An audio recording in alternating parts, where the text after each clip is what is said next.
RK's guide for unge turister i København. Fields er Nordens største shoppingcenter og ligger desuden ved siden af metroen, hvilket gør det muligt at komme dertil relativt hurtigt. I Fields er der også mange butikker og caféer, som derfor gør det til et attraktivt sted for unge.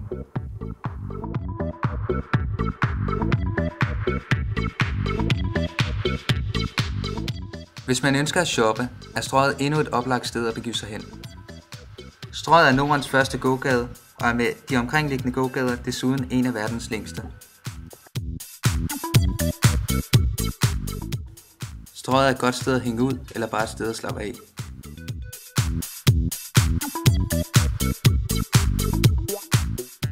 På Strøget er der et rigt caféliv, der er tøjshopping, eller der er luksusshopping, hvis det er det man er til.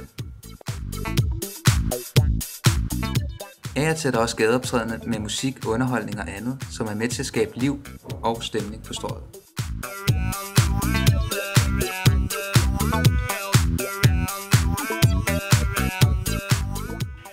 Nyhavn er en del af Nationalmuseet, som har pladser til udstillingsværdige træskibe. Træskibene er en seværdighed og lokker mange mennesker til Nyhavn hvert år.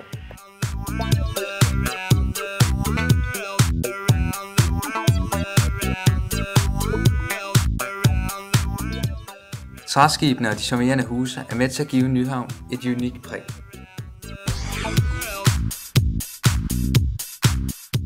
Hvis man går en tur tilbage af Strøget, finder man hurtigt et par nye butikker.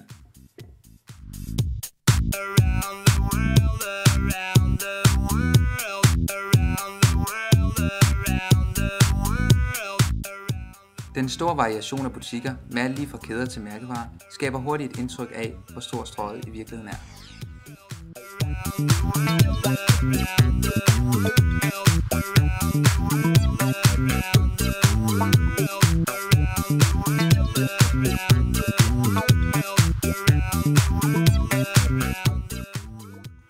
Tivoli er en internationalt kendt forlystelsespark, som ligger i det centrale København. Rutsjebanen er den første og ældste fungerende trærutsjebane i verden.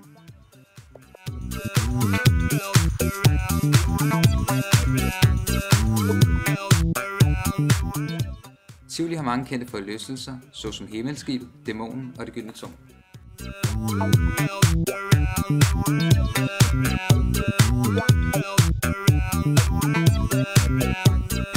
Udover billetter kan der også købes turpas. De kan købes i indgangen eller inde i parken. De giver fri adgang til alle forlystelser. Tycho Brahe-planetariet er placeret i den sydlige ende af Sankt Jørgens Sø. Det er en anderledes oplevelse at tage derind, blandt andet på grund af det 823 kvadratmeter store lærred.